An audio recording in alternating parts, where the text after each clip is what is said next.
भी राहुल जी के पसीने का कतरा भी गिरेगा तो हम अपना खून बहाने के लिए तैयार हैं।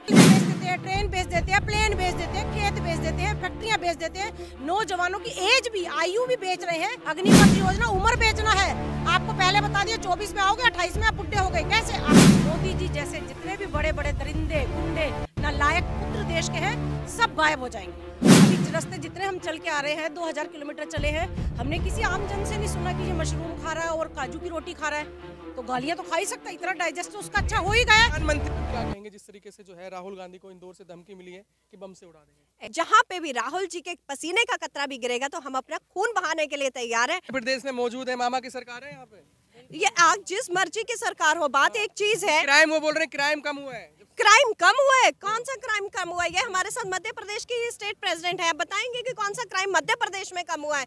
ये तो कहने वाली बात है कि क्राइम कम हुआ है। भारत में क्राइम बढ़ गया है। पूरे भारत में बढ़ गया। बिल्कुल, क्राइम सबसे ज्यादा भारत में बढ़ा है। इन्होंने एक चीज बोली थी कि हम जी 15 लाख रुपए डालेंगे, जो चोर होगा उनके चोरों के पैसे हम वापस लेके आएंगे, जो घपला किया गया है घपले वापस लेके आएंगे, जो ब्लैक मनी है वो वापस लेके आएंगे। यहाँ तक कि उन्होंने तो व्हाइट मनी भी भारत को बेच दिया, व्हाइट मनी भी नहीं रह गई भारत में। मैडम बोल तो रहे धीरे धीरे विकास हो रहा है। बिल्कुल विकास हो रहा है ना, बेरोजगारी का विकास हो रहा है, महंगाई का विकास हो रहा है, और ज्यादा क्या विकास चाहिए? किसानों का आपने देख ही लिया है, बेचारे किसान जो थे कैसे वहां दिल्ली पर बैठे रहे, बॉर्डर में बैठे रहे, उसके बाद कुछ किसानों की वहीं पे मृत्यु होगी। ये विकास ही तो है। वो कहते हैं बेड़ा गर्क कर दिया 8 साल में, उस 70 सालों में 8 साल में सरकार आई है, धीरे धीरे सुधार कर रही है। मैं बोल तो रही हूँ कि 70 साल में जो हम लोगों ने कमाया था, मोदी जी ने उसको धीरे धीरे खत्म कर दिया। तो वह बेड़ा गर्क ही किया है ना मोदी जी ने, क्योंकि उसको चीज को खत्म करने के लिए वो इंसान चाहिए था। तो जो 70 साल में हम लोगों ने कमाया था, उन्होंने 8 साल में गवा दिया। वो तो कह रहे बार बार लोग सुन रहे हैं हमारे विकास को देख के। जी नहीं, ये सोच है उनकी। क्या लग रहा है मैम, मध्य प्रदेश में हुआ है विकास? जी नहीं, मध्य प्रदेश में कोई विकास नहीं हुआ है। आप एनसीआरबी के ताजा आंकड़े उठाकर देख लीजिए, आपको उसमें दिखेगा कि मध्य प्रदेश की दुर्दशा क्या है।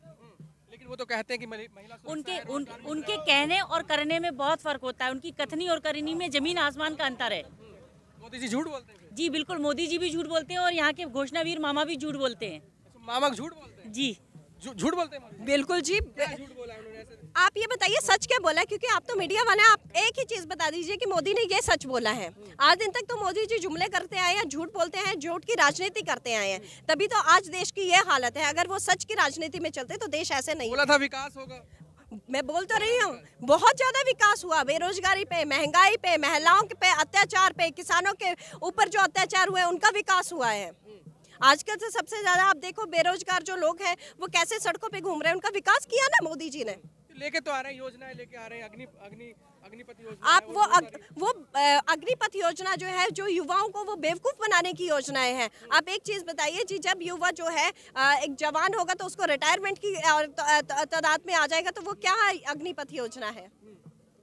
तो सारे काम मोदी जी के आपको अच्छे नहीं लगते? हमारे को नहीं, मैं अपनी नहीं, हम भारत जो अच्छी बात है, उन्होंने बोला है कि पकोड़े तलो, ये बहुत अच्छी बात है। नाले पसंद नहीं, नाले वो पसंद है तो पसंद करना पड़ेगा ना। जब मोदी जी को चुना है, मोदी जी जैसे नालायक प्रधानमंत्री हमने देश को दिया है, तो आज हम पछता रहे हैं। युवा पीढ़ी प्रधानमंत्री नालायक प्रधानमंत्री, ये वो नालायक पुत्र है देश का, जिसने जो पूर्वजों ने जब अपना जोड़ के धन जायदाद संपत्ति बनाई, आज वो कौड़ियों के दाम अंबानी अंडानी अपने दलालों, अपने जो दोस्त है उसके दलाल बना हुआ उनको बेच रहा है।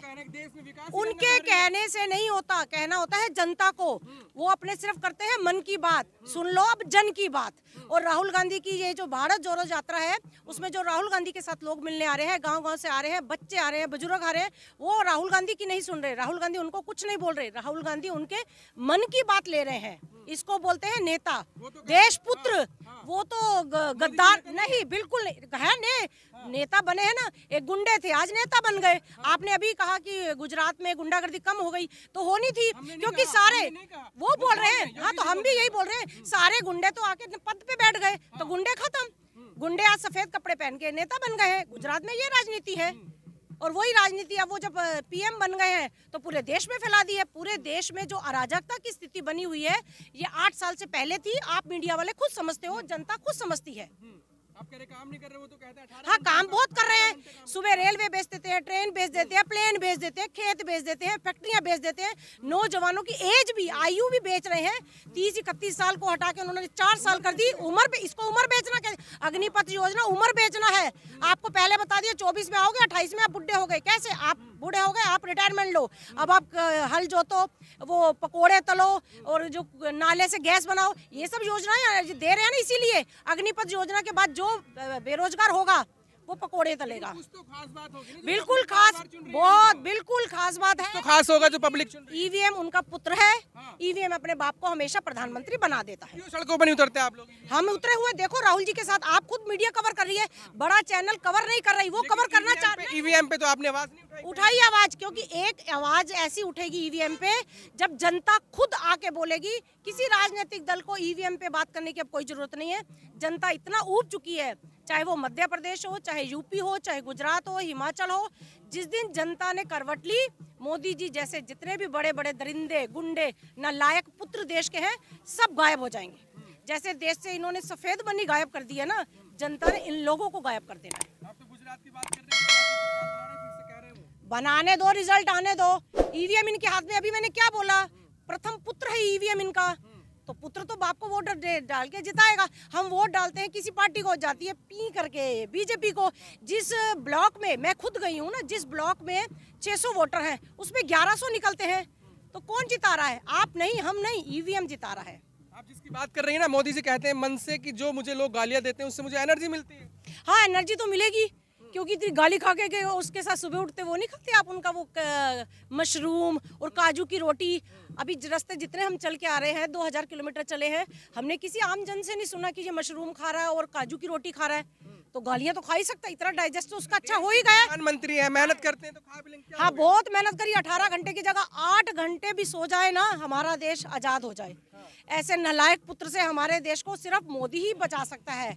क्योंकि मोदी जो काम करना बंद कर दे, अपने पद से इस्तीफा दे दे, आम जनता अपना जो अच्छा प्रधानमंत्री चुनेगी, वो देश अच्छे से चला लेगी। एक नालायक बेटे को देश से और पद से बहुत जल्दी हटना पड़ेगा, और वो है मोदी। फिर लायक कौन है? लायक जनता चुनेगी। आप और हम क्यों डिसाइड करें लायक कौन? लायक जनता डिसाइड करेगी ना। आपको क्या लगता है? आपको क्या लगता है? जो अच्छा काम करेगा देश के लिए, लायक वो है। आप बोलते हो कि ये सोने का चम्मच लेके पैदा हुआ, ये लेके सोने का चम्मच लेके पैदा राहुल गांधी या प्रियंका गांधी को क्या जरूरत है 3500 किलोमीटर चलने की? वो अपने लिए, आप या मेरे लिए नहीं चल रहे हैं, या पार्टी के लिए नहीं चल रहे हैं। वो चाहते हैं कि जन जन की बात बड़े नेता तक पहुंचे। आज राहुल गांधी एक नेता के रूप में नहीं यहाँ निकले हैं, एक बेटा के रूप में निकले। देश का अगर आने वाला टाइम में कोई पुत्र कहलाएगा तो वो राहुल गांधी कहलाएगा।